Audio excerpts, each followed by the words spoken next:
Good afternoon. This is Akashvani and I'm Anuja Kumar with the midday news.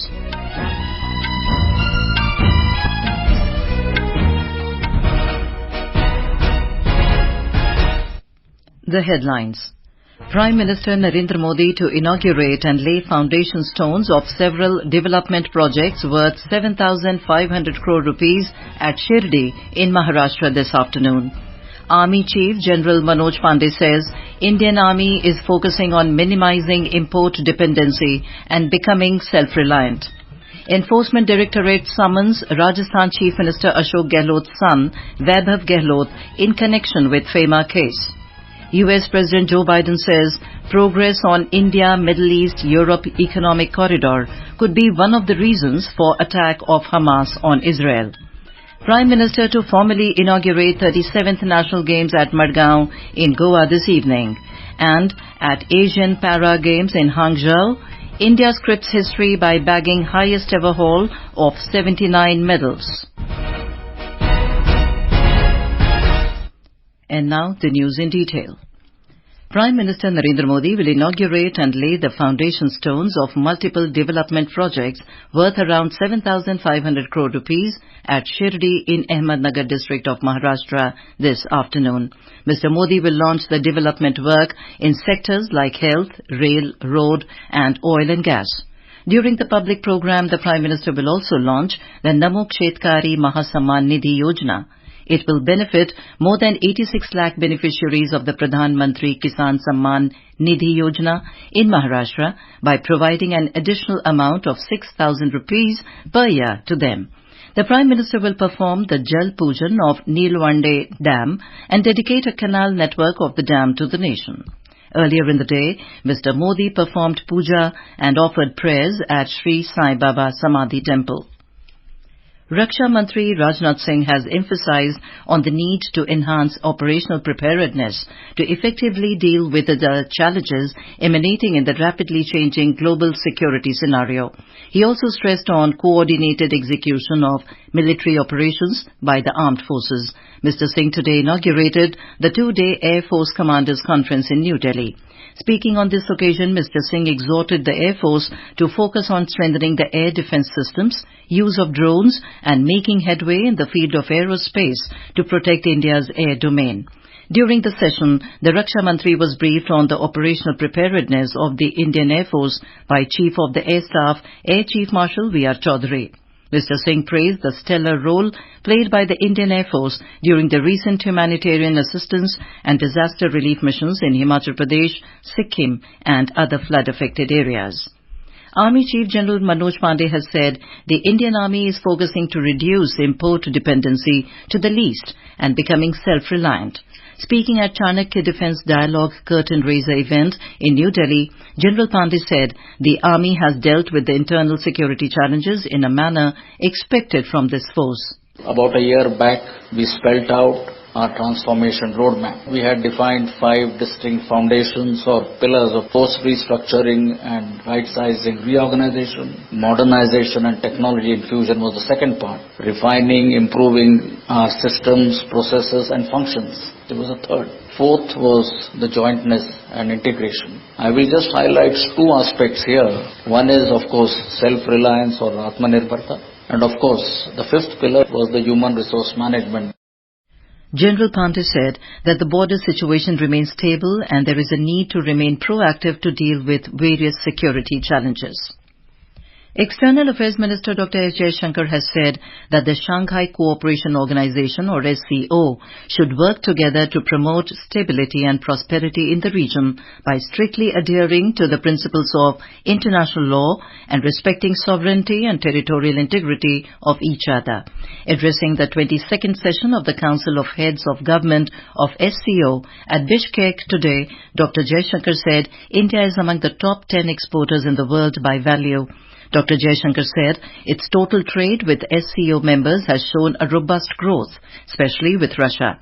The minister said the trade has grown by 20% in the last year, moving from $140 billion to about $170 billion.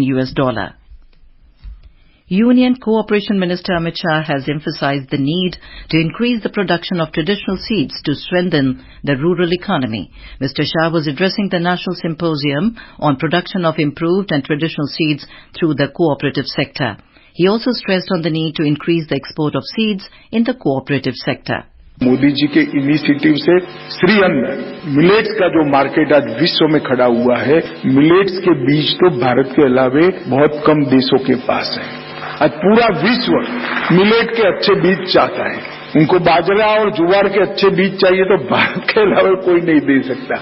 अगर हमारी ये बीज cooperative ध्यान रखे तो millets और इसके value added products के लिए भी हम एक विशेष रूप से इस पर काम करेंगे और अनौपचारिक बीज प्रणाली को बेहतर बनाकर उसको वैज्ञानिक और औपचारिक बनाने का काम करेंगे। In a move towards increasing voter participation during the elections, the Election Commission of India, ECI, today joined hands with renowned actor Rajkumar Rao. The commission recognized Rajkumar Rao as a national icon to create awareness among the voters, especially the youth.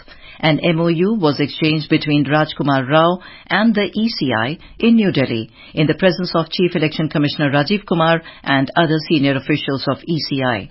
Addressing on this occasion, Chief Election Commissioner Rajiv Kumar said the Election Commission is set to start a special drive from tomorrow to update the details in the electoral rolls except in the 5 poll-bound states of Rajasthan, Telangana, Madhya Pradesh, Chhattisgarh and Mizoram. हम ministries के साथ भी इसमें MOU कर रहे हैं HRD के साथ। उसमें क्या कर रहे हैं कि हर स्कूल में, हर कॉलेज में जो 9th plus what is exactly democracy, catching them young, 18 साल हो गए, वोटर बन गए, लेकिन वोटिंग के बारे में, डेमोक्रेसी के बारे में, इथॉस के बारे में, मैग्नीट्यूड के बारे में उतना पता नहीं लगा। तो वोट किसको देना है, कैसे देना है, क्या क्या कंसिडरेशंस उनके दिमाग में होनी चाहिए, उसके लिए पूरी बैकग्राउंड नहीं बनी। सो उस एमओयू के अंदर we are getting it into curriculum. Speaking on the occasion, actor Rajkumar Rao thanked the Election Commission for recognizing him as a national icon. He urged the young voters to come forward to vote.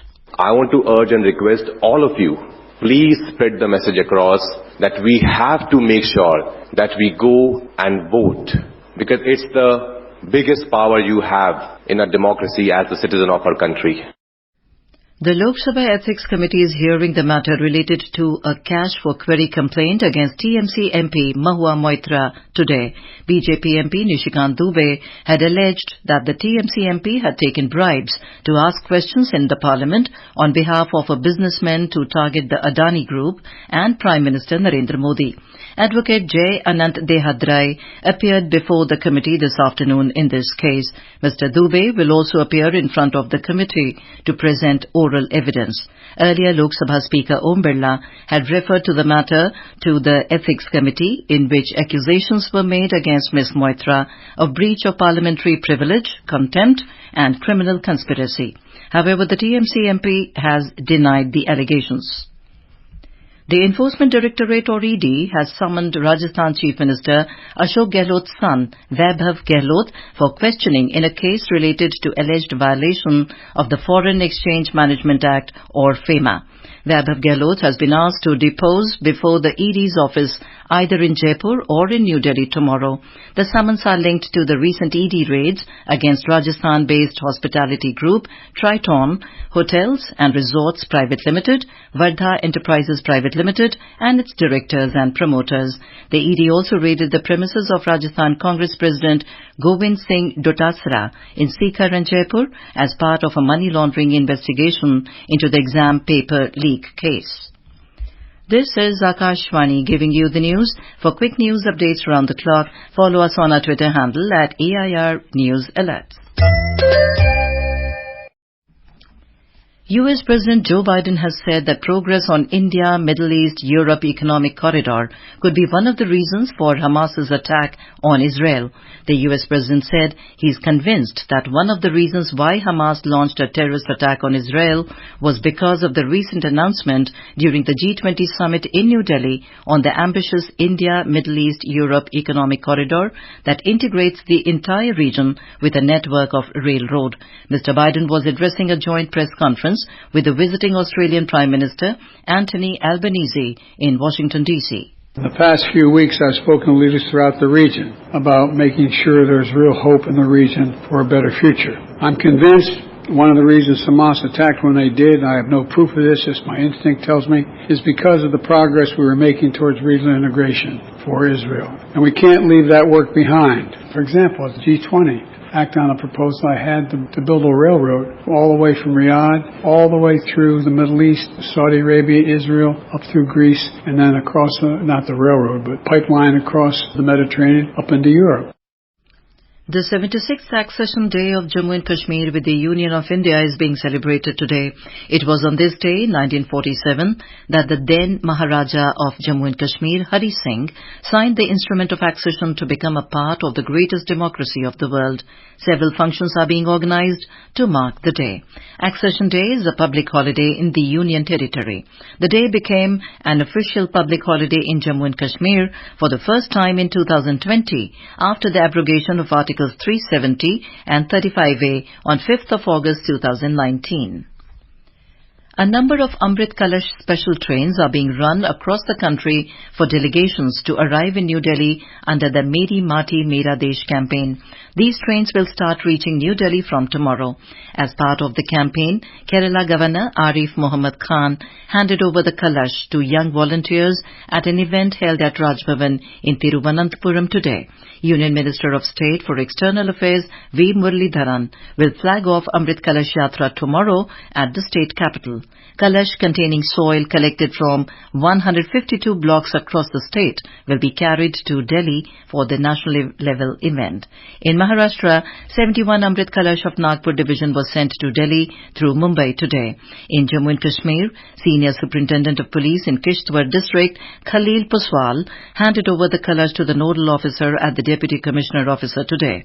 The soil collected from across the country will be used to build a unique garden called Amrit Vatika in the national capital. Prime Minister Narendra Modi will reach Goa this evening, where he will inaugurate the 37th National Games in Margao. He will also address the athletes taking part in the Games. The National Games are being held in Goa for the first time. The Games will conclude on the 9th of November.